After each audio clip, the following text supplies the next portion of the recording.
Video number 2. It's a Monday. It's a great Monday. I didn't work today, so it was a great Monday. But I got another good one for you here today.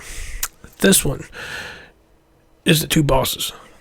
These are the guys that say, do as I say, not as I do. I'm the boss, not you. I'm in charge here. You peoples, you just do what you get told. You got a problem with that? Move.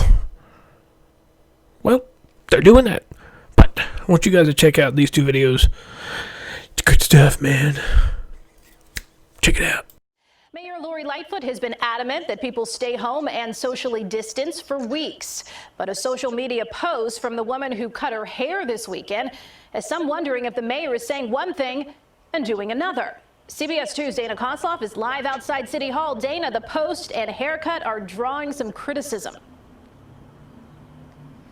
Yeah, it is, Erica, because of what some might perceive as a mixed message from the mayor. I want to show you that post. This is it right here. In it, the stylist thanks the mayor for allowing her to cut her hair Sunday. That's yesterday. And in the photo, the two are standing what appears to be inches apart from each other without masks. Mayor Lightfoot was asked about the photo, the haircut, whether that's acceptable social distancing, and any concerns it might be a matter of do as I say, don't do as I do.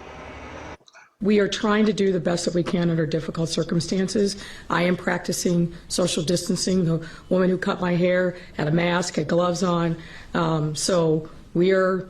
I'm practicing what I'm preaching and making sure. I don't typically take pictures these days, but we are trying to do everything we can to emphasize the messages around social distancing, washing your hands, staying at home.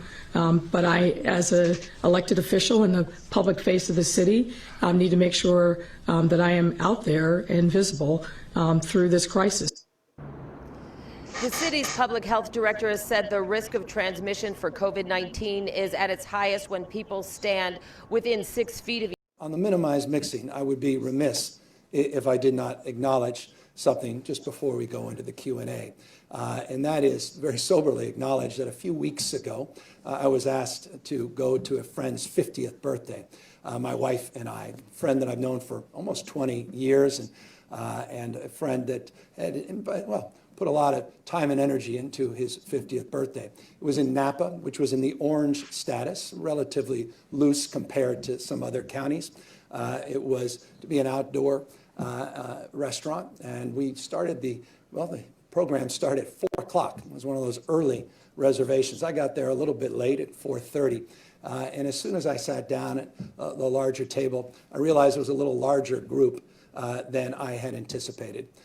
And I made a bad mistake. Instead of sitting down, I should have stood up and walked back, got in my car, and drove back to my house. Instead, I chose to sit there with my wife and a number of other couples that were outside the household. And you can quibble about the guidelines, et cetera, but the spirit of what I'm preaching all the time was contradicted, and I got to own that. And so I want to apologize to you because I need to preach and practice, not just preach and not practice. And I've done my best to do that.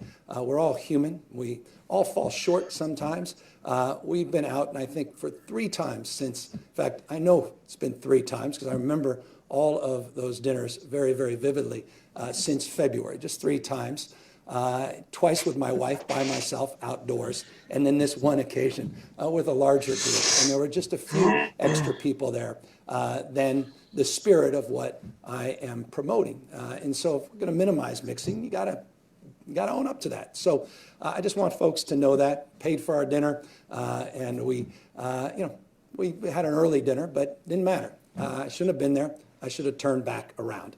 And so when that happens, you pay the price, but you also own the mistake, and you don't ever make it again.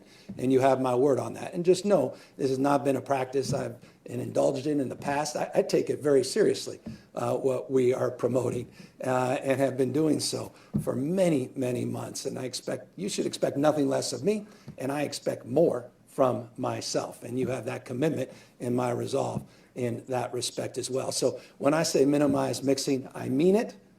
But again, that COVID fatigue is exhausting, and I'm empathetic beyond words. All right, that's it for this one. Hope you guys enjoyed this one. This is a pretty good one.